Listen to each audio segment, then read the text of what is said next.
इस वीडियो को लाइक करें, हमारे चैनल को सब्सक्राइब कर बेल आइकन जरूर प्रेस करें। हजरत जकरिया अलैहिस्सलाम, कुरान मजीद में हजरत जकरिया अलैहिस्सलाम का जिक्र मुबारक 7 मरतबा आया है। हजरत जकरिया अलैहिस्सलाम बनी इसराइल के नबियों में से हैं, सुलेमान बिन दाऊद अलैहिस्सलाम के नस्ल में से हैं। कुरान मजीद में जिस जकरिया अलैहिस्सलाम का जिक्र है वो याह्या अलैहिस्सलाम के वालिद हजरत मरियम अलैहिस्सलाम के खालू और मुरब्बी और ईसा अलैहिस्सलाम के जमाने के नबी मुराद हैं। तौरात के मुताबिक बनी इसराइल में एक और नबी जकरिया नाम से थे जिनका पूरा नाम जकरिया बिन बरखिया है।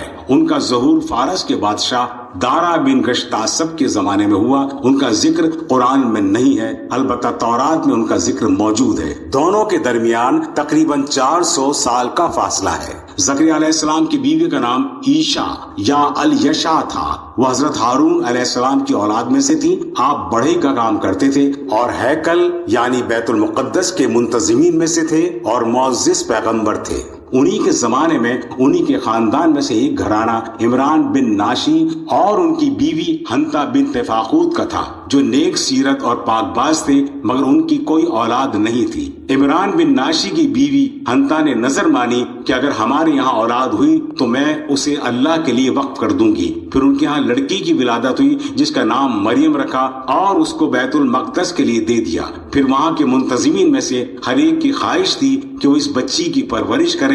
हजरत जकरिया अलैहिस्सलाम चूंकि रिश्ते में उनके खालू भी थे, इसलिए उन्होंने उसकी किफालत के इस्तेहकाक का दावा किया और फिर कुरान दाजी की गई जिसमें जकरिया अलैहिस्सलाम का नाम आया और जकरिया अलैहिस्सलाम ने उनकी तरबियत और कफालत की जिम्मेदारी उठा ली और हजरत मरियम के लिए हैकल में इबादत के लिए हुजरा बनाया। फिर जब आप उनकी इबादत खाने में दाखिल हुए तो वहाँ बेमौसम के फल पड़े देखे और ताज्जुब फरमाते तो हजरत मरियम अलैहिस्सलाम फरमाती कि ये अल्लाह की तरफ से आते हैं। हजरत जकरिया अलैहिस्सलाम की कोई औलाद नहीं थी, उनकी बीवी बांझ थी। जब उन्होंने मरियम का ये जवाब सुना तो उनके दिल में औलाद की ख्वाहिश हुई और उन्होंने अल्लाह से अपने लिए बेटे की दुआ की ताकि वो आप और आपके आबा अजदाद के इल्म और नबूवत का वारिस बने। अल्लाह ताला ने दुआ कबूल की और बेटे की बशारत दी और उसके सादतमंद होने की अलामतें भी बताई और उनकी बीवी के हामला होने की ये निशानी बताई कि वो 3 दिन तक लोगों से बातचीत नहीं कर सकेंगे।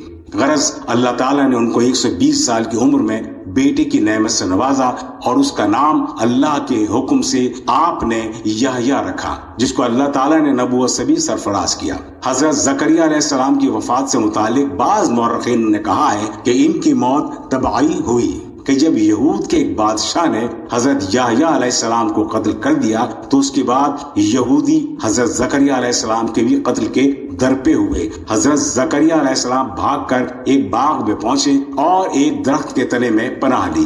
बादशाह के आदमियों ने उस दरख्त को हजरत जकरिया समेत आरे से चीर दिया। इब्ने बतूता के बकौल दमिश्क की बड़ी मस्जिद में उनकी